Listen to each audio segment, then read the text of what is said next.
জয় হিন্দ বন্ধুরা, তোমরা সবাই কেমন আছো বলো। আজকে আমার এই ভিডিওটা হচ্ছে ডব্লিউবিপি এসআইয়ের যে মেন এক্সাম হয়েছে সেই এক্সামের কাট অফের ওপর।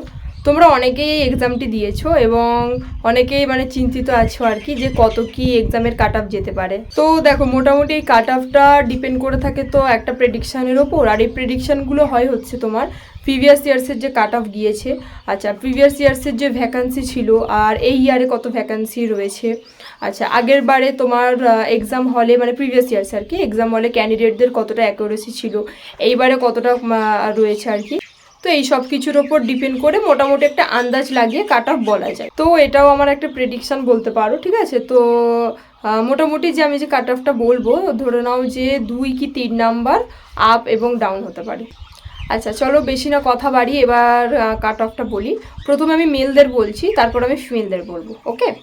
আচ্ছা দেখো, মেলদের হচ্ছে তোমার ইউআর ক্যাটাগরির 125, ওবিসি এ 110, ওবিসি বি 105 থেকে 110 বলতে পারো। দেখো ওবিসি এ আর ওবিসি বি এই দুটো ক্যাটাগরি না মোটামুটি কাট অফ একই থাকে, একটু আপ অ্যান্ড ডাউন হয়। আচ্ছা তোমার এসসি হচ্ছে 105, এসটি 100, ইডব্লিউএস 95।